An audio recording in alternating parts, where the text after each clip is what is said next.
मुजफ्फरपुर और मैं हूं आपके साथ अर्पिता परमार और मैं आप सभी दर्शकों का बहुत बहुत स्वागत करती हूं। तो आइए बढ़ते हैं आज की मुख्य खबरों की ओर। हेडलाइंस के प्रायोजक हैं विकास कलेक्शन शोरूम। नाजायज संबंध में हत्या किए जाने के मामले में मुजफ्फरपुर न्यायालय में साधु हुआ आजीवन कारावास, पत्नी हुई बरी। कल्याणी मार्केट में एक व्यक्ति की छत से गिरने से संदिग्ध स्थिति में हुई मौत। और जुरन छपरा रोड स्थित एटीएम में चोरों ने मशीन को क्षतिग्रस्त कर चोरी का किया प्रयास।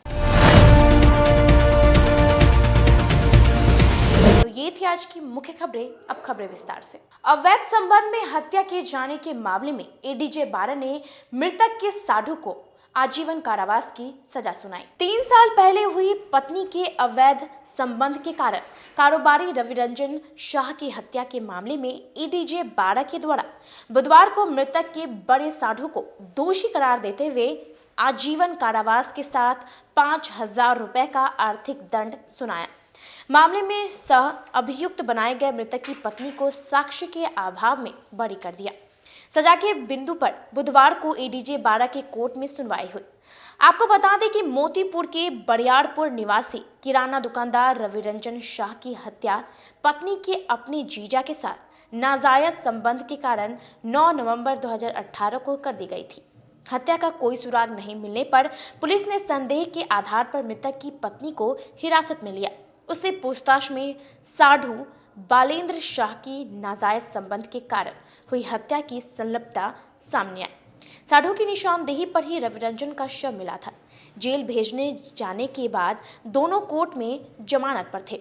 वरिष्ठ अधिवक्ता एपीपी कृष्णदेव शाह ने बताया कि एडीजे 12 ने बालेंद्र शाह को दोषी करार देते हुए आजीवन कारावास के साथ 5,000 रुपए का आर्थिक दंड सुनाया गया है और मृतक की पत्नी को साक्ष्य के अभाव में बरी कर दिया गया है। मामला यह है कि मृतक रंजन कुमार शाह ग्राम बरियारपुर थाना मोतीपुर का रहने वाला था।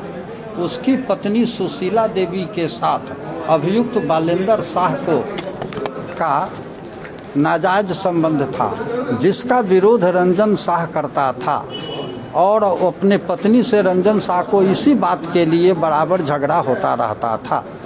घटना के दिन मृतक की पत्नी अपने मैके में थी और बीमारी का बहाना बना करके मृतक को उसके ससुराल यानी उसके पत्नी के मैके बालेंद्र शाह मोटरसाइकिल से बुलाकर ले गया और रास्ते में गला दबाकर उसकी हत्या कर दी और लाश को एक नाली में छिपा दिया। जब मृतक की मां खोजने के लिए गई अपने बेटे के ससुराल, तो वहाँ सब लोगों ने उसको डांट फटकार कर भगा दिया। तब वो मोतीपुर थाना में केस करी कि बालेंद्र शाह बुलाकर ले गया था। तब पुलिस ने बालेंद्र शाह को गिरफ्तार किया है। ये घटना है 9/11/2018 को, 9/11/2018 की घटना है। जब बालेंद्र शाह गिरफ्तार हुआ 14/11/18 को, तब पुलिस को उसने स्वीकारोक्ति बयान दिया जब मैंने उसकी हत्या करके लाश को एक पुल के नीचे नाली में गाड़ दिया है। उसी के निशानदेही पर मृतक रंजन शाह का लाश बरामद हुआ, उसका पोस्टमार्टम हुआ और विचारण केस में ट्रायल हुआ। विचारण के दौरान अभियोजन की ओर से कुल 8 गवाह को पेश किया गया और कोर्ट ने उसको 31 जनवरी को दोषी पा करके आज बालेंद्र शाह को धारा 302 के अंतर्गत आजीवन कारावास एवं 500 रुपये का जुर्माना तथा 5,000 तथा 201 में 5 साल की सज़ा और 3,000 रुपये का जुर्माना कोर्ट ने लगाया है। मृतक की पत्नी सुशीला देवी जो इसमें सह अभियुक्त है, उस पर पर्याप्त साक्ष्य न होने के कारण कोर्ट ने उसको रिहा कर दिया। वहीं मृतक की मां ने न्यायालय के आदेश को आधा अधूरा इंसाफ बताया। बहुत पत्नी अपना बहनोई के साथ गलत व्यवहार था। सुशीला देवी और बलिंदर शाह बार बार हमरा घर में फोन से बात करते हैं। बेटा के हमरा घर में बुला के घर में जाता है हमारा बेटा, तो वो अपना 3 साल के बाद सजा मिला है, कैसा महसूस कर रही है? आ सर हमरा तो कुछ नहीं, एगो बेटा वही तो न्याय मिला है उससे संतुष्ट है। फिर औरतों के ये अन्याय हो के चाहिए सर, न तो कभी भी हमारा घर में जाएगा तो फिर हमको मार देगा। दूगो इतना इतना पोता पोती है, उसको हम पोसते हैं। बालेंदर को जो सजा मिला है उससे आप संतुष्ट है? हाँ संतुष्ट है, बाकी वही सजा मगुई का फिर मिलना चाहिए सुशीला देवी को। मतलब बहू को नहीं मिला सजा उससे? हाँ वही सजा हो के चाहिए सुशीला देवी को भी। बेटा के हमरा बुला लिया जे हाँ चलो, हमरा का भी डाइन कहा जे ई डाइन है, ओकर बाप मतारी जाके हमरा के मार के भगा देलक। सारा घर में के गहना पैसा कपड़ा लाता सब लेके बलिंदर सा का घर में चल गए। नगर थाना क्षेत्र के कल्याणी चौक के समीप एगरोल दुकानदार विकास कुमार की संदिग्ध स्थिति में मौत, पुत्री ने भाई पर लगाया हत्या का आरोप। शहर के नगर थाना क्षेत्र स्थित कल्याणी मछली मंडी में 40 वर्षीय एगरोल दुकानदार विकास कुमार की संदिग्ध स्थिति में मौत हो गई। वह छत से गिर गया था। आनन फानन में उसे सदर अस्पताल में भर्ती कराया गया, जहां चिकित्सकों ने उसे मृत घोषित कर दिया। घटना के बाद परिजनों में कोहराम मच गया। वहीं मृतक की 11 वर्षीय बेटी ने अपने सौतेले भाई पर पिता की हत्या करने का आरोप लगाया है। इधर घटना की जानकारी मिलते ही नगर पुलिस मामले की छानबीन शुरू कर दी है। मृतक के परिजनों से पूछताछ कर रही है। मामले में मृतका की बेटी ने कहा कि उसके पिता रात को नशे में आए थे, वे और मां छत पर झगड़ रहे थे। इसी बीच सौतेले भाई ने उन्हें धक्का देकर छत से गिरा दिया। बताया कि इससे पहले पिता को देखकर उसने चाकू ले रखा था, लेकिन देर रात करीब 12:30 बजे पिता को धक्का देकर नीचे गिरा दिया। उनके मुंह व नाक से खून निकलने लगा। अस्पताल ले गए लेकिन उनकी मौत हो गई। पापा को भैया रात में पापा थोड़ा सा पी के आए थे ना, तो उसी पे बातचीत होते हुए ना भैया चाकू लेके निकला घर से और मतलब कि बोला मार देंगे, और फिर निकल के सब आया तो नहीं मारा, रस्सी काटने लगा कपड़ा वाला। उसके बाद पापा मम्मी से गाली गलौज कर थे तो उसको सीधे धकेल दिया नीचे। भैया। क्या नाम है भैया का? हिमांशु। कितना उम्र होगा? 19 साल होगा। पापा क्या करते थे? पापा मेरे आज से दुकान स्टार्ट करने वाले थे। किस चीज़ का? एग रोल का। इससे पहले क्या करते थे? इससे पहले भी एग रोल का ही करते थे। बनवाए जो है ना उसी पे गिरे थे, बनवाए हैं उसी को करने के लिए आज से लगने। मिस्टर विकास सा। धक्का देने के बाद फिर आगे क्या हुआ? धक्का देने के बाद हम लोग नीचे गए तो उनके पूरा मुंह से ब्लड गिर रहा था, तो हम लोग जल्दी से उनको सदर हॉस्पिटल लेके गए। उसके बाद उनका थोड़ा सा सांस चला, उसके बाद उनका उल्टा सांस चलने लगा। अकेले बच्ची रखी हुई थी? अकेले बच्ची रखी? बच्ची अकेले रखी। अकेले गिरा ना? उसके बाद उसके 12:30 पहले भी कितना बार मेरा भाई मारा हुआ है। एक बार तो पूरा ये वाला फट गया था पापा का। तो सोई में थे आ एगो आदमी गिया पीटने के लिए, बाप विकेश के धकेल हम कहली बाप रे राज धकेल दल के बाप बेटा के धकेल दल निकले, मतलब बेटा निकले बस क्या बच्चा के धर के ले गए हॉस्पिटल में ले गए। बच्चा स्वाद तोड़ दिया, हॉस्पिटल में आते थे स्वाद चल रहा था। फोटोवा काहे विवाद करता था? सौतेला बेटा था। हाँ सौतेला बेटा था, अपन बेटा था ना, बड़ी मार मारता था, सब भोग भाग देता, हरदम काट देता था सब। ये सब दाग चलिए ना ले लीजिएगा, दाग ले लिया था सब दाग, हरदम मारता था बाबू का मार, इसको भी मारता था। हम जाते था कहते मार देंगे बुढ़िया टंगी तोड़ के। सरस्वती पूजा को लेकर सरकार द्वारा जारी किए गए गाइडलाइन के बाद बाजारों में छोटी प्रतिमा की डिमांड बढ़ने से मूर्तिकार परेशान हो रहे हैं। सरस्वती पूजा में महज कुछ ही दिन शेष बचा है। कोरोना को लेकर मूर्तिकारों को इस बार थोड़ी सी राहत मिली है, लेकिन सार्वजनिक स्थलों पर बड़ी प्रतिमा लगाने से छोटी मूर्तियों की डिमांड बढ़ गई है, जिसमें मूर्तिकार काफी परेशानी में आ गए हैं। दरअसल पिछले 2 वर्ष से कोरोना की मार झेल रहे मूर्तिकारों को रोजी रोटी का संकट था। हालांकि इस बार राज्य सरकार ने सोशल डिस्टेंसिंग के बीच सरस्वती पूजा की छूट दी है। हालांकि सार्वजनिक स्थलों पर अनुमति के बाद ही प्रतिमा स्थापित करनी है। ऐसे में लोग बड़ी की बजाय छोटी प्रतिमाओं को ही तरजीह दे रहे हैं। मूर्तिकार राजकुमार का कहना है कि कोरोना के कारण सरकार की ओर से धार्मिक आयोजनों पर प्रतिबंध को ध्यान में रखते हुए बड़ी मूर्तियों का निर्माण कम किया गया है। इसके बाद भी 50% से कम ऑर्डर मिले हैं। इस बार के सरस्वती पूजा में आज से पहले कभी ऐसा नहीं हुआ था जो इस बार हो रहा है। ये हिम्मत हम लोग का टूट चुका है। सभी कुम्हार लोग, हम कहें तो क्या कहें, कि दिल से बोल रहे हैं कि इस बार जैसा कभी नहीं हुआ था कि कोरोना नहीं आया कि गरीब को है ना पेट भरने लायक स्थिति नहीं रहा, ऐसा समय आ गया समझे। बड़ा मूर्ति सब बनाए थे, बड़ा सब वैसा ही बचा हुआ है समझे। आगे देख लीजिए पूरा बड़ा मूर्ति सब उसी प्रकार बचा हुआ है। और जो भी मूर्ति ग्राहक आते हैं मांगते हैं इतना सस्ता में कि उसको लागत भी नहीं उतना में मांग रहे हैं समझे। मजबूरी का फ़ायदा उठा रहे हैं लोगों। और कोरोना काल में, कोरोना तो कम है लेकिन पब्लिक और उसको कोरोना बना दिए हुआ है समझे। ऐसा स्थिति हो गया कि हार धार के हमको छोटा मूर्ति बनाना पड़ा है समझे। और मिस्त्री हम रखे हैं, अब पूंजी लगा के इतना तो इन्वेस्ट कर दिया, अब नहीं पूंजी छोड़ा है तो छोटा मूर्ति बनाए हैं तब जाके वो बिक रहा है। बहुत 3 ऑर्डर कैंसिल हो गया समझे, लिए वो मूर्ति छोड़ दिए। ऐसा स्थिति पैदा हो गया इस बार, हम क्या कहें समझे। बहुत ज़्यादा स्थिति खराब है कोरोना के लेकर। अगर ऐसा स्थिति रहेगा तो इस बार ही हमने सोच लिया कि इस बार बंद कर देंगे। वहीं मूर्तिकार कन्हैया पंडित का कहना है कि उनका खानदानी पेशा मूर्ति बनाना है। वर्ष भर वे धार्मिक आयोजनों की प्रतीक्षा करते हैं, लेकिन लगातार आयोजनों पर प्रतिबंध से आर्थिक परेशानी झेल रहे हैं। छोटी मूर्तियों की मांग थोड़ी बढ़ी है। इतना आया जो ऐसा जिंदगी में कभी हम नहीं देखे थे। आज हमारा 60 वर्ष उम्र होने जा रहा है, लेकिन ऐसा नहीं देखे थे। इतना हम लोग मेहनत करते, 4 बजे भोर में खाना खाते भोर में, और उसके बाद जो है सो हम लोगों को कुछ एथी नहीं होता है। इतना एथी है जो हम बाले बच्चे सब खटते हैं, जिसमें 2 पैसा आएगा, लेकिन कुछ नहीं हो रहा है।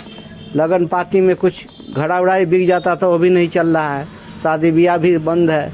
क्या हम लोग करें, कैसे खाएंगे पते नहीं चल रहा है। सरस्वती पूजा के लेके हम लोग इस बार कुछ नहीं हो रहा है। जो भी ग्राहक आते नून सतुआ मांगते तो उतना में हम देंगे, बताइए आप ही। पूंजी जितना लगा है 4 दिन 5 दिन एक मूर्ति में लगता है बनाने में, और उसके बाद जो है सो ग्राहक लोग दामे नहीं लगाते, बुझाता है एकदम 500-1000 रुपया लगाते, उतना में हम मूर्ति का देंगे। कैसे हमको एथी होगा, बताइए आप ही। तो मटेरियल की कीमत पिछले मटेरियल का बहुत बढ़ गया। मिट्टी महंगा हो गया, उसका रंग पेंट जाते हैं खरीदने के लिए, वो सब महंगा है। कैसे क्या होगा। पुआल नहीं है, वो भी पुआल भी महंगा है। सुतरी भी लाते वही महंगा है। हर चीज़, तख्ता बांस जितना लगता है इसमें सारा चीज़ महंगा है। सब का बढ़ते जाता है, हम लोग का दाम घटते जाता है। अपने बाद वाली पीढ़ी को इस रोजगार में उतारिएगा।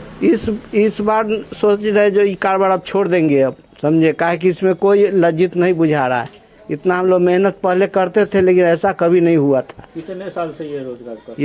ये रोजगार हम करीब 35 साल 40 साल से करते आ रहे हैं। बचपने से 8वां क्लास पास थे, उसके बाद जो है सो हम अपना कारोबार में भिड़ गए। कार्य से हटाए जाने के विरोध में एम्बुलेंस चालकों ने कामकाज ठप कर डीपीएम कार्यालय का घेराव कर प्रदर्शन किया। सदर अस्पताल में कार्य से हटाए जाने के विरोध में एम्बुलेंस चालकों ने मंगलवार को कामकाज ठप कर प्रदर्शन किया। इस दौरान प्रदर्शन कर रहे चालकों ने डीपीएम कार्यालय का घेराव किया। इसके बाद वहां जमकर नारेबाजी शुरू कर दी। प्रदर्शनकारियों ने कहा कि जिन 5 कर्मियों को सेवा से हटाया गया है, 102 संघ के मीडिया प्रभारी राकेश कुमार ने बताया कि वे लोग एक प्राइवेट कंपनी के लिए एम्बुलेंस चालक का काम करते हैं।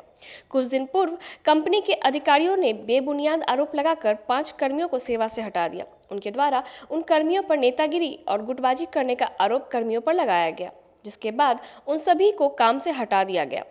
इसी के विरोध में उन लोगों ने प्रदर्शन किया है। अगर उनकी मांगों को पूरा नहीं किया गया तो आगामी माह में एम्बुलेंस सेवा को पूरी तरह से ठप कर दी जाएगी।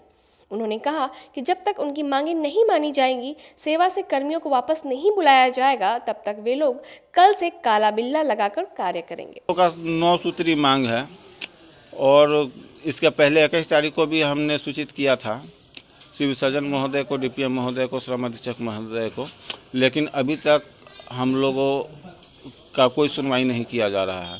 इसके वजह से आज जो हम लोग जो है कि सिविल सर्जन कार्यालय में धरना प्रदर्शन कर रहे हैं और यहाँ से फिर हम लोग डीएम कार्यालय में भी जाकर प्रदर्शन करेंगे। हम लोग का पहला डिमांड है कि हम लोग को 4 महीने से वेतन नहीं मिल रहा है। इसके वजह से सभी कर्मचारियों में भूखमरी की स्थिति आ गई है और हम लोग के पीएफ के खाते से पैसा काट लेती है कंपनी और हमारे पीएफ में पैसा नहीं जमा करती है कंपनी, ठीक है।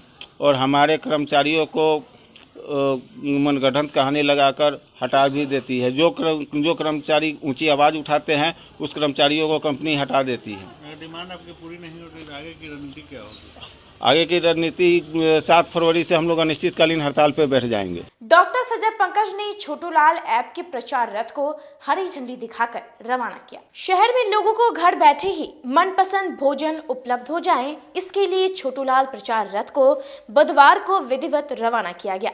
यह ऐप विभिन्न होटल और रेस्टोरेंटों के व्यंजनों का आनंद परिवार तथा मेहमानों के बीच घर बैठे उठा सकेंगे।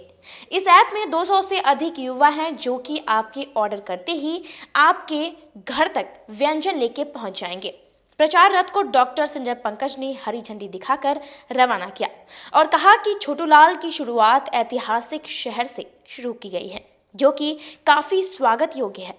वहीं अविनाश तिरंगा ने कहा कि इस ऐप को डाउनलोड करने वालों के लिए 100 रुपए से बुलेट गाड़ी तक पुरस्कार में प्राप्त करने का सुनहरा अवसर दिया जा रहा है। यह समय की जरूरत है कि हम घर बैठे ही सुस्वादु व्यंजन को मंगा सके और सब परिवार अपने घरेलू वातावरण में उसका आनंद उठा सके। इसके लिए छोटूलाल की सेवा अपनी विश्वसनीयता के साथ बाजार में अगर उतरी है तो इसका स्वागत है, अभिनंदन है और लगता है इसकी शुरुआत देखते देखते यह बहुत दूर तक इसकी यात्रा जाएगी। स्वदेशी अपनाओ देश बचाओ अभियान के तहत हमने एक छोटूलाल ऐप देसी ऐप है यह, जिससे आप घर बैठे रेस्टोरेंट का खाना जो भी मनपसंद व्यंजन है उसको मंगा सकते हैं। उसको आज से हमने अपील है शहरवासियों से, मुजफ्फरपुर में सेवा शुरू कर रहे हैं।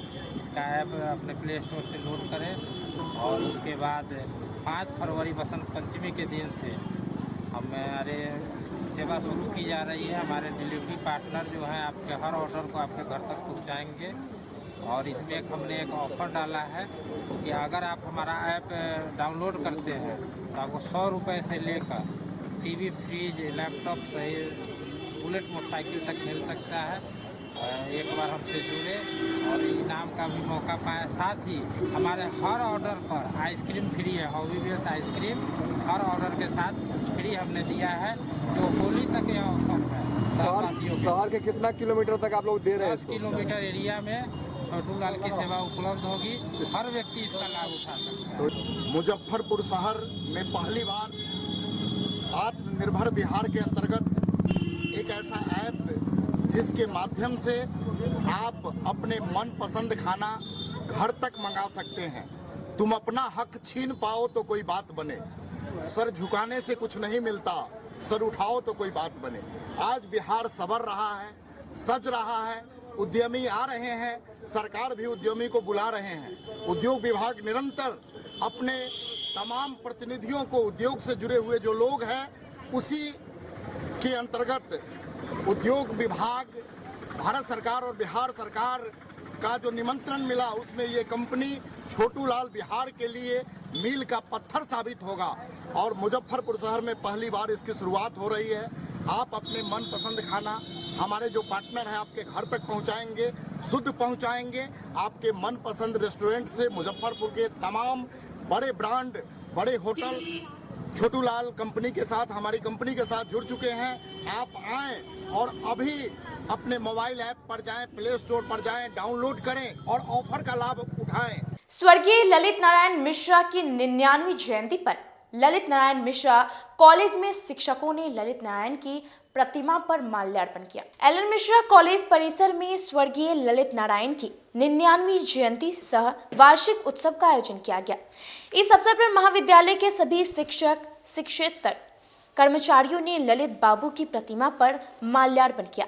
महाविद्यालय के कुल सचिव डॉक्टर कुमार सत्येंदु शेखर ने बताया कि फरवरी 2023 तक ललित जयंती शताब्दी वर्ष के रूप में मनाया जाएगा, जिसमें विशेष शैक्षणिक कार्यक्रम का भी आयोजन किया जाएगा। श्री राम हनुमान मंडल के आजीवन सदस्यों ने वर्तमान अध्यक्ष पर मनमानी का आरोप लगाया। श्री राम हनुमान मंडल के सदस्यों ने बुधवार को सूतापट्टी में बैठक कर वर्तमान अध्यक्ष पर मनमानी तरीके से निर्वाचित सदस्यों को निष्कासित किए जाने का आरोप लगाया। मंडल के कोषाध्यक्ष प्रमोद जदोजिया ने आरोप लगाया कि कार्यकारी अध्यक्ष मनमानी तरीके से अध्यक्ष बनकर महामंत्री, कोषाध्यक्ष, सहायक मंत्री, आंतरिक अंगेक्षक एवं कार्यकारिणी के निर्वाचित सदस्यों को हटाकर अपने चहेतों को पदाधिकारी बना रहे हैं। उन्होंने इसे लेकर मुख्यमंत्री, जिलाधिकारी और एसडीओ पूर्वी को पत्र लिख हस्तक्षेप की मांग की है। साथ ही साथ कहा, कार्यकारी अध्यक्ष के मनमानी रवैये के कारण 50 वर्ष पुरानी इस संस्था की छवि धूमिल हो रही है। संस्था के विषय में दोबारा कहने की जरूरत नहीं है, फिर भी अभी इस संस्था में इन्होंने जिनका निष्कासन किया है, तो नियम ये है कि पहले एजेंडा में आना चाहिए इस कार्य के निष्कासन के लिए, और उसके बाद उसको कारण बताओ नोटिस होता है जिसमें 15 दिन का समय दिया जाता है। नोटिस का जवाब आता है या नहीं आता है, उस आधार पे फिर उसके बारे में विचार होता है 2/3 सदस्यों के उपस्थिति में। ठीक है, जहाँ तक आपने मंशा की बात कही है, तो मंशा शायद ये हो सकती है कि हम लोग कहीं भी नहीं चाहते कि कोई गलत हो, लेकिन आज आयोजन को बीते हुए 6-7 महीना हो गया, अभी तक उनका आयोजन का हिसाब प्रस्तुत नहीं किया गया है। तो क्या कारण है कि वो अभी तक इस आयोजन का हिसाब अभी तक नहीं रखे? इससे मंशा तो स्पष्ट होती है कि हम लोग की वजह से उनको मनमानी करने में रोक हो रही थी। इस वजह से उन्होंने क्रमवार एक एक करके सबको बाहर कर दिया। यही बस मंशा आगे भी लोगों को करने को मिला, और आगे भी संभावना है कुछ और लोग जो है अभी जो उनके मनमानी को नहीं करने देंगे, तो शायद हो सकता है आगे भी करें। यह है कि श्री राम हनुमान मंडल 50 वर्ष पुरानी संस्था है जो सामाजिक कार्य करती आई है, लेकिन उसमें कुछ चुने हुए व्यक्तियों को निकालकर भरत अग्रवाल द्वारा अपना आधिपत्य जमाने के लिए संविधान की धज्जियां उड़ाते हुए वो जो भी इलेक्टेड बॉडी हैं उनको निकालकर अपने चहेतों को इकट्ठा करके और उनको पद दे दिया गया है। ये सरासर संविधान का उल्लंघन है। वो अपने निजी स्वार्थ के चलते आजीवन सदस्य कर एक कर अध्यक्ष को निकाल दिए, कोषाध्यक्ष को निकाल दिए, महामंत्री को निकाल दिए, संयुक्त मंत्री को निकाल दिए, अंकेक्षक को निकाल दिए, चुनाव पदाधिकारी को निकाल दिए, और साथ ही साथ ये एक बहुत भी अपने आप में हास्यास्पद बात है कि आजीवन सदस्यता से भी 3 सदस्यों को वंचित कर दिया, जो कि संविधान में कहीं भी कुछ नहीं है। मंशा रही होगी उनको इस तरह से कार्य करने की? मंशा उनकी यही है कि उस पर अपना आधिपत्य जमाना चाह रहे हैं, और ये सामाजिक संस्था है, इसलिए हम लोग चाहते हैं कि भाई समाज बंधुओं द्वारा इकट्ठा करके ये आज इस स्टेज पर पहुंचा है और किसी का उस पर आधिपत्य नहीं जमे, संविधान के तहत काम हो, संविधान के तहत वो जो भी काम करे संविधान के तहत करें और समाज के हित में काम करें, किसी की अपनी निजी संपत्ति नहीं बनने देना है।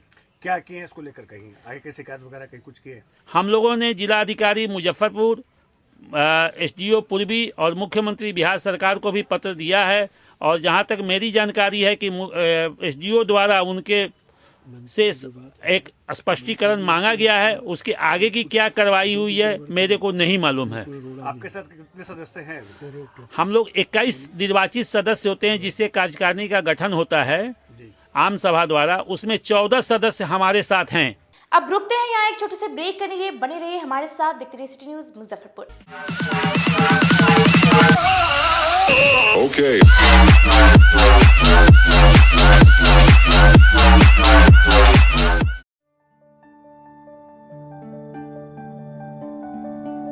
हर इंसान की ख्वाहिश होती है एक सुंदर सा घर हो, वह भी अपना।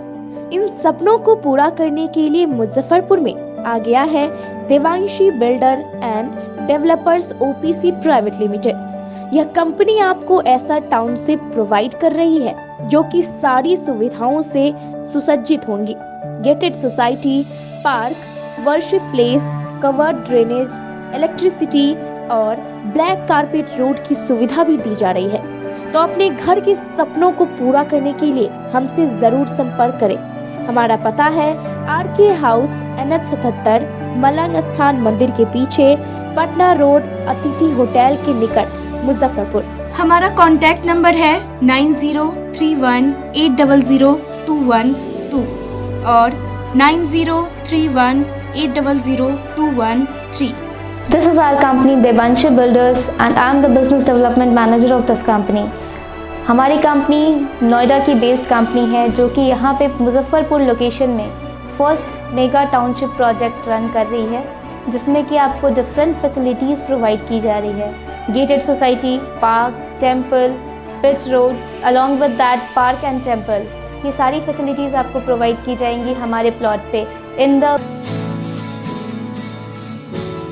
कहते हैं कि मंजिल उन्हीं को मिलती है जिनके सपनों में जान होती है। पंखों से कुछ नहीं होता, हौसलों से उड़ान होती है। तो अगर आप में भी है जज्बा कुछ कर दिखाने का, अगर आपके अंदर भी है एक जीनियस, अगर आप भी छूना चाहते हैं आसमान की ऊंचाइयों को, क्रैक करना चाहते हैं IIT JEE, AIIMS, NEET, NTSC, KVPY या फिर ओलंपियाड, तो आपके हौसलों को उड़ान देने के लिए है जीनियस क्लासेस। जी हाँ, सही सुना आपने, genius classes for IIT JEE, AIIMS, NEET, NTSC, KVPY, olympiad for 8th, 9th, 10th, 11th, 12th and target. अपने बेहतरीन सक्सेस रिकॉर्ड के साथ सफलता की नई ऊंचाइयां गढ़ रहा है जीनियस क्लासेस। तो my dear students, 8th, 9th, 10th, 11th, 12th and target के लिए नए बैचेस शुरू होने वाले हैं जीनियस क्लासेस में, जहां है separate hostel for boys and girls. जल्दी से पता नोट करें, genius classes, study centre, Pankaj market, Saraiyaganj, Muzaffarpur. अधिक जानकारी के लिए कॉल करें 7635091378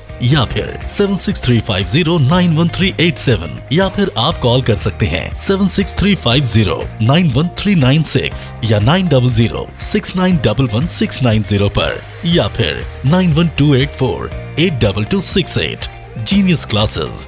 For more information, visit our website www.geniusclasses.in or email us on info@geniusclasses.in. Registrations are open and new batches are starting soon. Rush to Genius Classes, Study Center, Pankaj Market, Saraiyaganj, Muzaffarpur. घर की खूबसूरती और बढ़ जाती है जब चार दीवारों के साथ फर्श भी खूबसूरत हो। आपके फ्लोर के टाइल्स, मार्बल की खूबसूरती और क्वालिटी, ये सभी इंश्योर करेंगे माँ Bhawani group of companies, authorised dealer of Kajaria. देश की मिट्टी से बनी टाइल से देश को बनाते हैं। Johnson, Orient Bell and all kinds of Indian imported granite and marble. Maa Bhawani group of companies, मतलब a complete floor solution, new 0 mile, Dadar road, Muzaffarpur. अब आ गया है आपके अपने शहर में उत्तर बिहार का पहला नीलकमल एक्सक्लूसिव शोरूम। नीलकमल इंडिया की फेवरेट फर्नीचर ब्रांड है। इस कंपनी के सभी रेंज एक ही छत के नीचे आपको मिलेगी। होम फर्नीचर, ऑफिस फर्नीचर की सभी रेंज यहाँ पे उपलब्ध है। कंपनी का एक्सक्लूसिव शोरूम होने के कारण 40% तक की विशेष छूट यहाँ मिल रही है। इसके अलावा 0% इंटरेस्ट के साथ बैंक से फाइनेंसिंग की भी सुविधा उपलब्ध है। तो देर मत कीजिए, एक बार हमारे यहाँ अवश्य पधारें। हमारा पता है Mithanpura, Narayanpur road, opposite to Vaishali management college और हमारा कॉन्टैक्ट नंबर है 9334900888 और 7004320380। नॉर्थ बिहार का पहला एक्सक्लूसिव शोरूम मुजफ्फरपुर में यूए एसोसिएट के सौजन्य से नीलकमल का एक्सक्लूसिव शोरूम खुला है और आप लोगों से यही भी निवेदन है कि एक बार इस शोरूम में आइए और इसके विस्तृत रेंज को देखिए, जो कि एक अच्छे रेंज के साथ एक अच्छी कीमत के साथ आपको मिलेगा। तो एक बार हम लोगों को आप सेवा करने का मौका दें। फैशन की दुनिया में कदम से कदम मिलाकर चलना चाहते हैं, वो भी कम बजट में, तो एक बार जरूर जाएं मोतीझील पूजा बाजार स्थित विकास कलेक्शन शोरूम में। यहाँ रेमन, पार्क, US पोलो, मुफ्ती शर्ट, ब्लैकबेरी के एक्सक्लूसिव रेंज उपलब्ध हैं। इसके अलावा सियाराम के कोट पैंट, ब्लेजर और शेरवानी भी उपलब्ध है। सभी ब्रांड में 1 पीस के खरीद पर 20% तथा 2 पीस के खरीद पर 30% की विशेष छूट दी गई है। तो हमारे यहाँ एक बार अवश्य पधारें। हमारा पता है विकास कलेक्शन, BB कॉलेजिएट स्कूल के अपोजिट पूजा बाजार, मोतीझील। हमारा संपर्क नंबर है 9835104722। हाँ, पहले आप लोग का नमस्कार। मेरे यहाँ विकास गारमेंट जो पूजा मार्केट मोतीझील में है, लगन के शुभ अवसर के लिए कोट पैंट, ब्लेजर, विंटर के जैकेट, स्वेटर, मतलब सब चीज़ें, शेरवानी, अंडरगारमेंट, सारे चीज सब ब्रांड में, टी शर्ट भी सब वो है और राउंड में टी शर्ट है, गोल गला में टी शर्ट है, सभी तरह का ब्रांड है। और सबसे अच्छा ये है कि हम ऑफर देते रहते हैं। अभी मोस्टली पानी टंकी स्थित वीवो एक्सक्लूसिव शोरूम में त्योहार के मौके पर मोबाइल की खरीदारी करने पर एक से बढ़कर एक उपहार दिए जाने की व्यवस्था है। 10 से 15 हजार की खरीदारी पर मेटल ईयरफोन, 15 से 25 हजार की खरीदारी पर वीवो बैग और 25 हजार से ऊपर की खरीदारी पर हेल्थ बॉन्ड दी जाएगी। तो एक बार हमारे यहाँ अवश्य पधारें। वीवो एक्सक्लूसिव शोरूम, पानी टंकी चौक। जो फिनेंस की सुविधा में जेस्ट मनी भी फिनेंस करती है। एक अच्छी बात यह है कि इंडिया के नागरिक होने के नाते आपको कहीं के भी नागरिक हैं, आपको यहाँ भी फिनेंस मिलेगा जेस्ट मनी के माध्यम से। ये एक बेहतर बात है। अगर आप कहीं के भी रहने वाले और मुजफ्फरपुर में आप मोबाइल खरीदना चाहते हैं, आपके पास आधार या डॉक्यूमेंट दूसरे जगह का है, फिर भी हमारे यहाँ आपको जेस्ट मनी के माध्यम से आपको फिनेंस की सुविधा मिलेगी। पहले ये सुविधा नहीं थी और बहुत जगहों पर ये सुविधा अभी भी नहीं है। ये हमारे शोरूम में आपको मिल पाएगा। ब्रेक के बाद एक बार फिर से आप सभी दर्शकों का बहुत बहुत स्वागत है। तो आइए बढ़ते हैं अगली खबरों की ओर। समरनालय सभा कक्ष में राज्य खेल प्राधिकरण के महानिदेशक ने जिले के आला अधिकारियों के साथ अहम बैठक की। जिले में खेल और खिलाड़ियों को बढ़ावा देने के उद्देश्य से बुधवार को समाहरणालय स्थित सभा कक्ष में राज्य खेल प्राधिकरण के महानिदेशक रविंद्रन शंकरन की अध्यक्षता में बैठक आयोजित की गई। बैठक में आईजी पंकज कुमार सिन्हा, जिलाधिकारी प्रणव कुमार, उप विकास आयुक्त आशुतोष द्विवेदी सहित जिले के विभिन्न खेल संगठनों के पदाधिकारी और प्रतिनिधिगण उपस्थित हुए।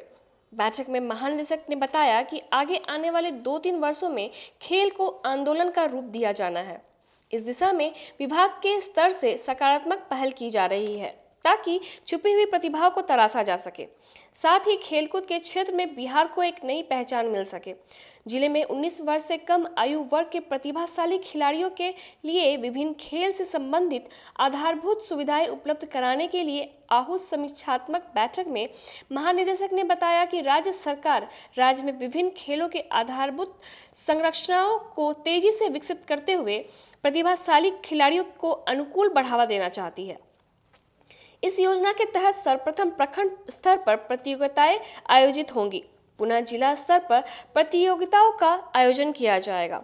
जिला स्तर पर सफल होने वाले खिलाड़ी प्रमंडल स्तरीय प्रतियोगिताओं में भाग लेंगे और अंत में राज्य स्तरीय प्रतियोगिता में सफल होने वाले प्रतिभाशाली खिलाड़ियों को विशेष प्रशिक्षण राज्य सरकार की ओर से दिया जाएगा। राज्य में आगे चल के खेल को एक आंदोलन के रूप देने के लिए हम लोग एक बैठक किए हैं। हम खेल प्राधिकरण का जो जिम्मेवारी जो मुझे दिया गया है, उसके बाद से मैं हर जिला में जा कर के हर खेल संगठन के लोगों से बात कर रहा हूं और हर डीएम साहब लोग, एसपी साहब लोगों से बात करके इस खेल को आंदोलन के रूप कैसे दिया जा सकता है, खेल को कैसे बढ़ावा दिया जा सकता है और खिलाड़ियों को कैसे पहचाना जा सकता है और खिलाड़ियों को कैसे हम रिवॉर्ड दे सकते हैं, उनको आगे बढ़ा सकते हैं। इस संबंध में हम लोग एक नीति तैयार कर रहे हैं। तो एक नीति जब तैयार होगा, जब हम जमीन स्तर पर आकर के सब लोग से मिल के बात करने के बाद, उन लोगों की कठिनाई जानने के बाद ही एक पूर्ण रूप से एक नीति तैयार होगा। फिर उस नीति के अनुसार हम लोग आगे बढ़ाएंगे ताकि आज से कुछ साल के बाद बिहार राज्य खेल की नक्शा में, देश के खेल नक्शा में एक अस्तित्व प्राप्त करे। जूरन छपरा रोड स्थित एटीएम को चोरों ने निशाना बनाते हुए मशीन को क्षतिग्रस्त कर चोरी करने का प्रयास किया। जिले में चोरों का आतंक जारी है। चोरों ने शहर के व्यस्तम इलाके जूरन छपरा स्थित सेंट्रल बैंक ऑफ इंडिया के एटीएम को अपना निशाना बनाया है। चोरों ने एटीएम कक्ष के भीतर एटीएम मशीन व पासबुक मशीन को पूरी तरह क्षतिग्रस्त कर दिया। हालांकि उसमें रखा कैश वे नहीं ले जा सके। बताया जाता है कि उन दौरान एटीएम में करीब 6 लाख से अधिक रुपए थे, जो कि चोरों के हाथ नहीं लग सकी। इधर घटना की सूचना पर ब्रह्मपुरा पुलिस मौके पर पहुंची। घटनास्थल की छानबीन कर मामले की जांच शुरू कर दी है। मामले में बैंक के शाखा प्रबंधक बेला निवासी मुकेश कुमार ने एफआईआर दर्ज कराने के लिए आवेदन सौंपी है। इसमें उन्होंने कहा कि सुबह ग्राहक द्वारा जानकारी मिली कि एटीएम क्षतिग्रस्त कर दिया गया है। सूचना पर छानबीन की गई। छानबीन में देखा गया कि चोरों द्वारा एटीएम मशीन व पासबुक मशीन को बुरी तरह क्षतिग्रस्त कर दिया गया है।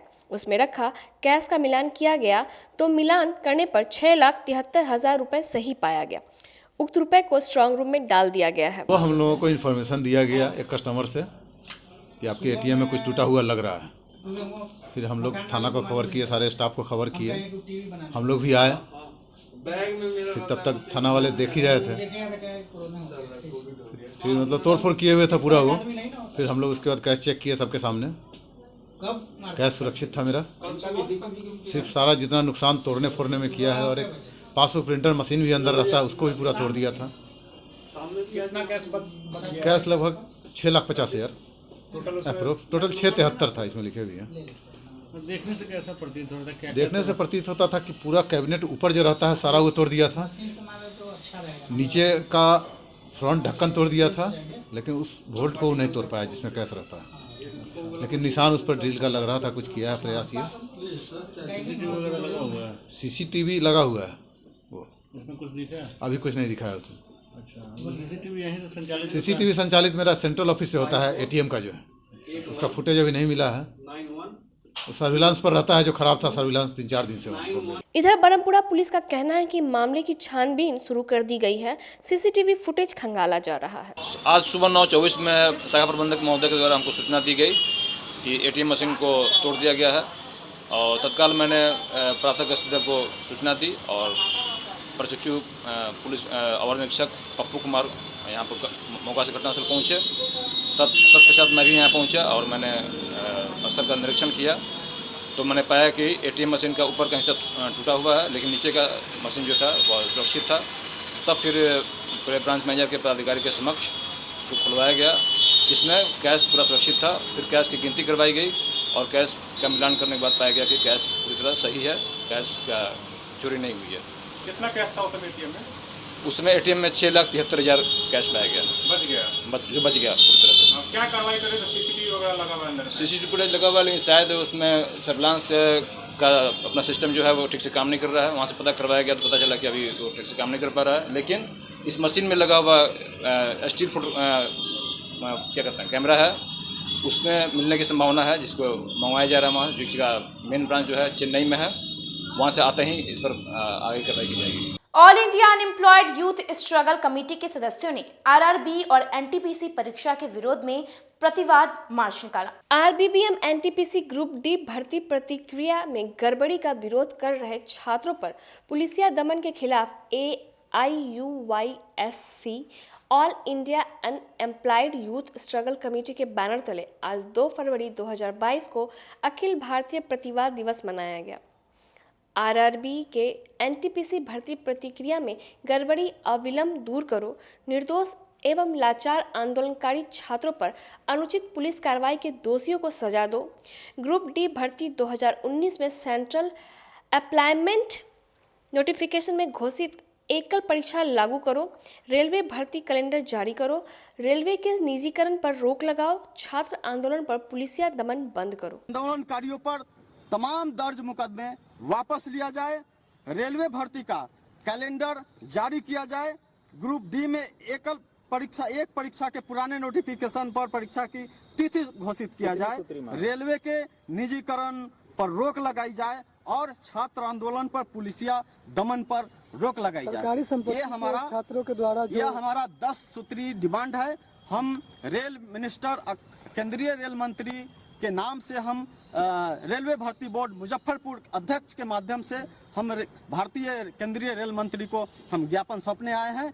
रोटरी आम्रपाली और मेमोरियल ट्रस्ट ने डॉक्टर जेपी सिंह की 84वीं जयंती पर श्रद्धांजलि सभा का आयोजन किया। बुधवार को doctor JP Singh memorial trust और रोटरी आम्रपाली संयुक्त तत्वाधान में पीडीजी डॉक्टर जेपी सिंह के 84 जन्मदिन पर श्रद्धांजलि सभा का आयोजन किया गया, जिसमें doctor Rangila Sinha, Rotarian HL Gupta, doctor Ashok Sharma, Rotary Amrapali के सचिव रोटरियन वंदना कुमारी सहित उपस्थित लोगों ने उनके चित्र पर पुष्प चढ़ाकर श्रद्धा सुमन अर्पित किया।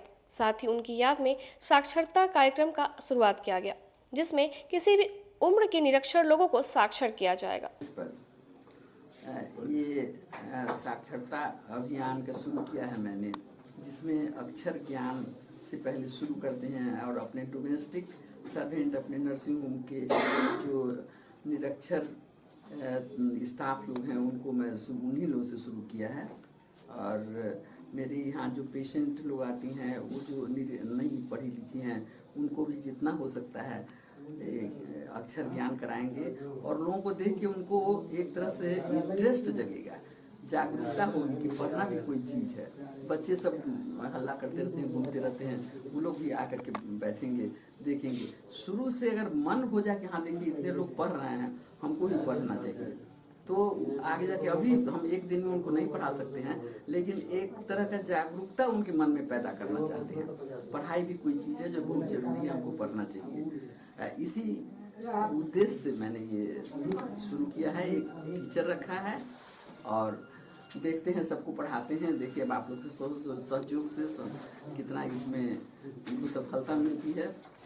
जिला भाजपा कार्यालय के सभागार में प्रधानमंत्री नरेंद्र मोदी के संबोधन से भाजपा कार्यकर्ता काफी उत्साहित थे। बजट और आत्मनिर्भर अर्थव्यवस्था विषय पर बुधवार को प्रधानमंत्री नरेंद्र मोदी के द्वारा देश भर के भाजपा कार्यकर्ताओं को संबोधित किया गया।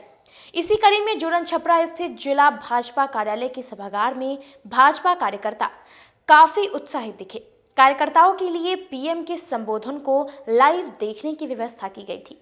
मौके पर जिला अध्यक्ष रंजन कुमार ने कहा कि आत्मनिर्भर अर्थव्यवस्था कार्यक्रम में प्रधानमंत्री जी ने कार्यकर्ताओं को सरकार की जल कल्याणकारी योजनाओं के लिए बजट में आवंटित फंड एवं देश की अर्थव्यवस्था को मजबूत करने के लिए उठाए गए कदम की विस्तार से जानकारी दी, जो यह साबित करता है कि यह बजट प्रधानमंत्री जी के कुशल नेतृत्व में सरकार के मजबूत इरादे, दूरदर्शी नीतियां और आर्थिक सामाजिक रूप से समृद्ध होते भारत की आकांक्षाओं को पूरा करने की योजनाओं पर आधारित है।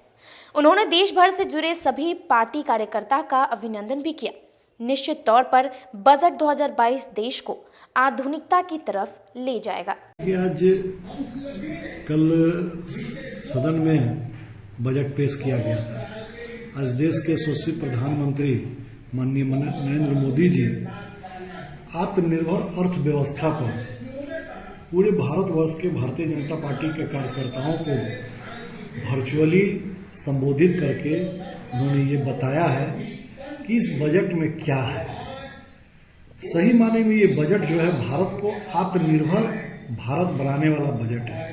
मेक इन इंडिया को बढ़ावा देना है, डेवलप इन इंडिया को बढ़ावा देना है और उसके साथ साथ गरीबों के उत्थान के लिए जो कार्यक्रम है उस कार्यक्रम को बनाना है। बेरोजगारों को कैसे अधिक से अधिक रोजगार मिल सके, इस बजट में इसका प्रावधान रखा गया है।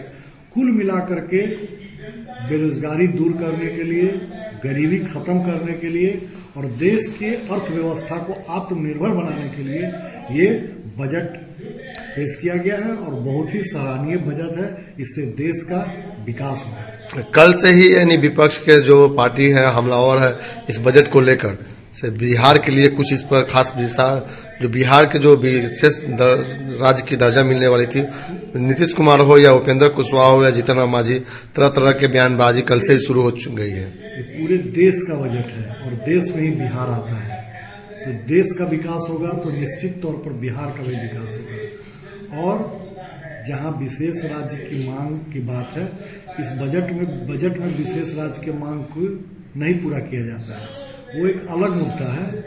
और इन दिनों जब से केंद्र में एनडीए की सरकार बनी है, विशेष राज्य के तौर पे बिहार को काफी अतिरिक्त अनुदान दिया गया है। समरनालय परिसर में मनरेगा वॉच के सदस्यों ने कार्य के भुगतान नहीं किए जाने के विरोध में अनिश्चितकालीन धरने की शुरुआत की। जिले में मनरेगा के तहत किए गए कार्यों के भुगतान नहीं किए जाने को लेकर मनरेगा वॉच के बैनर तले बुधवार को जिले के विभिन्न प्रखंडों से आए सैकड़ों मनरेगा मजदूर समाहरणालय परिसर स्थित धरना स्थल पर अनिश्चितकालीन हड़ताल पे बैठ गए। मनरेगा मजदूरों का कहना है कि सरकार 100 दिन काम की गारंटी मनरेगा के तहत देती है और काम करने के बावजूद भुगतान नहीं हो रहा है।